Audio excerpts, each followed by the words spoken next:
But we are really lucky as well to have Pat Higgins all the way from the County Galway. You can probably see his home places on one of these tabs. Shin? Toshi on Fos? Yeah. Okay, yeah. So he comes here every few weeks to make sure it's still there, in case it's not washed away or something.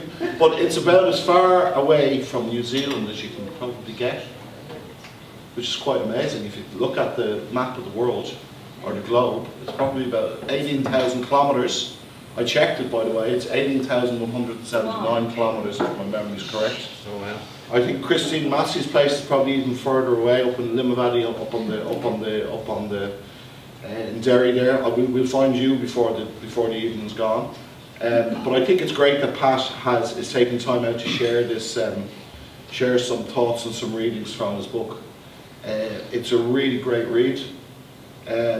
I was telling him before that I enjoyed it so much I coloured in some of the pages as well. But I really did enjoy it, and I love the dialogue in it in particular, and it kind of transports you to back home in a way, and there's a lovely New Zealand connection with it, and I know that it's a real biographical story there, so I hope I'm not spoiling it for you. But if I were you guys, I'd be looking to get your hands on a copy, because I think it's... No, they're Christmas copies. Christmas copies? Yeah. These are the last of the copies. The last few books now. Okay, so, and I don't mind getting another copy, Sean, if you want to give me another copy for Christmas, that's okay.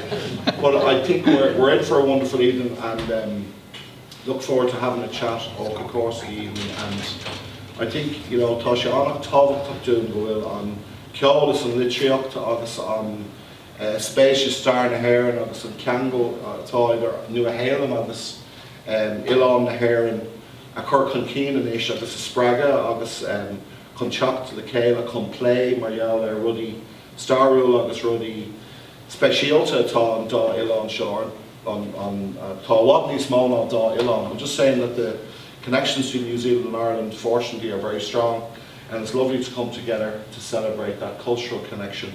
I said between our two island nations, but of course we've got about 25 islands off the island of Ireland as well as Ireland, and I think you've got more than one island in New Zealand as well.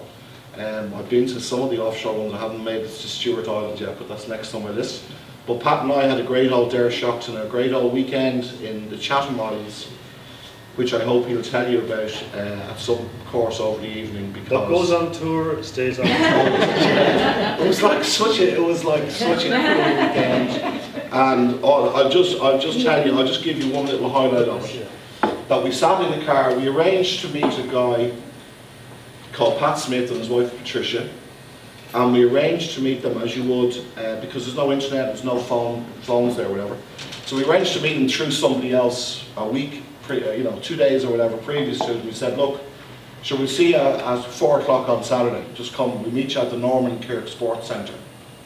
Not hard to find, there's only one little sports centre on the island. And along he pulls in the car, we get in the car, and within 30 seconds we're singing the ballad of Kevin Barry. And the reason why that was significant is not just because you're 18,000 kilometres away and you're singing Kevin Barry, but when Patricia started singing it, it was 100 years to the day since Kevin Barry had been executed in Dublin. And here we were on the other side of the planet. She didn't make a big political speech on it, she just started singing it, and of course before we knew it, we were all singing it going down the road. So I've done a few strange things as an Irish diplomat around the world, but that was pretty special. And to have Pat there was a fantastic experience for us, and that cultural connection that we have is something we're really going to be enhancing with the Chathams, and we're going to be doing that probably with the first St. Patrick's Day celebration of the world we're going to do in the Chathams this year. We're going to start it there in March, at the very beginning of March. So they have a thing called the Chatham Festival, Culture Festival, which is a one-day event. So basically they've asked Pat to take over the whole thing essentially. So we're going to be there. I don't know whether there's going to be a parade, but there could be. There could be. It's only a short little road anyway to walk around. It doesn't take very long. But I think the power of that cultural and community connection is very, very strong. We probably haven't made the most of that over the years here, but we're certainly very keen to try to do that. And how lucky are we to have that talent within our own community here? So not just what Alice is doing and what others are doing in their own areas and what the club does all the time, but also to have people like Pat step up. So we really appreciate it as as a team, as a little team here, trying to do our best to encourage those connections around. So I'm really looking forward to this evening.